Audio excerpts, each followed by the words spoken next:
তাদের সাইনিং পাওয়ারের মাধ্যমে সালমান এফ রহমান তিনি দেশ থেকে প্রায় $30 মিলিয়ন এফডির মাধ্যমে দেশ থেকে নিয়ে পালিয়ে গেছে। তো আমাদের মনে হচ্ছে কেন যেন এরা যদি কোনোভাবে আর একটা দিন সময় পায়, একটা দিন সময় পেলে দেশের বিভিন্ন ব্যাংক থেকে এসআরএম গ্রুপকে তারা কিন্তু দেখা যাচ্ছে বিভিন্নভাবে পায়তারা করছে। এছাড়াও যখন শেখ হাসিনা যে চলে গেছে বাংলাদেশ থেকে, তখন কিন্তু সে যে গেছে তার নেতাকর্মীরা কিন্তু জানতো না যে সে চলে যাবে, পালিয়ে যাবে। তো দেখা গেছে যে আওয়ামী লীগের অনেক নেতাকর্মী যারা দেশটাকে লুটপাট করে টাকাটা ব্যাংকে সেভে রেখেছিল, তাদের টাকা কিন্তু এখনও ব্যাংকে আছে।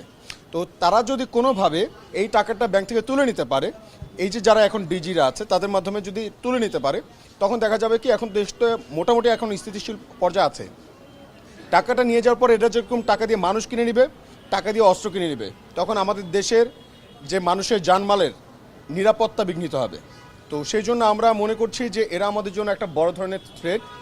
সেই জন্য আজকে বাংলাদেশ ব্যাংকে আসা, এবং আমরা 4 জনের নাম এখানে দিয়ে দিয়েছি এবং তা বলেছি আজকে দুপুর 1টার মধ্যে তাদেরকে পদত্যাগ করতে হবে। নামগুলো হচ্ছে: 1 DG1 কাজী সাইদুর রহমান, DG3 মোহাম্মদ খুরশিদ আলম, BFI এর প্রধান মোহাম্মদ মাসুদ বিশ্বাস, পলিসি অ্যাডভাইজার আবু ফারাহ মোহাম্মদ নাসের।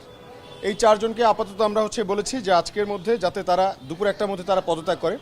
আর যদি তারা দুপুর 1টার মধ্যে পদত্যাগ না করে, তাহলে আমরা সারা বাংলার ছাত্র জনতা বাংলাদেশ ব্যাংক ঘেরাও করব। এবং আমরা চেয়েছি শুধুমাত্র এটাই যে বাংলাদেশ ব্যাংক খুবই সেন্সিটিভ জায়গা, সেই জন্য আমরা কিন্তু দেখেন কোথাও কিন্তু আমরা জমায়েত হইনি।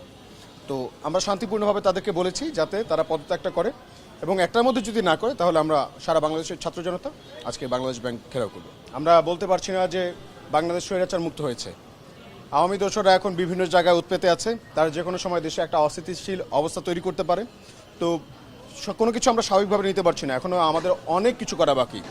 শেখ হাসিনা যেমন তার রুটকে, তার শিকড়কে সারা বাংলায় ছড়িয়ে ছিটিয়ে রেখেছে এবং একদম ভালো করে সে ঘাঁটি গেড়েছে। তো সেই ঘাঁটি যতক্ষণ পর্যন্ত আমরা উৎপাদন না করতে পারছি, ততক্ষণ পর্যন্ত আমরা বলতে পারছি না আমরা স্বাধীন। তো সেই জন্য আমরা সবাই খুবই তৎপর আছি, সারা বাংলাদেশের ছাত্র জনতা তৎপর আছে, এবং আমরা মনে করছি এগুলো ট্র্যাপ হতেই পারে। এখন কোনো কিছু আমরা স্বাভাবিক চোখে দেখতে পারছি না, সব কিছুই সন্দেহ চোখে দেখতে হবে আমাদেরকে। এবং যতক্ষণ পর্যন্ত না আমাদের দেশ সংস্কারের আওতায় আসছে এবং সব জায়গায় যোগ্য লোকেরা যোগ্য জায়গায় যতক্ষণ না যাচ্ছে এবং তারা দায়িত্ব নিয়ে দেশটাকে পরিবর্তনের জন্য স্টেপ না নিতে পারছে, ততক্ষণ পর্যন্ত বলা যাবে না যে দেশ স্বৈরাচার মুক্ত হয়েছে।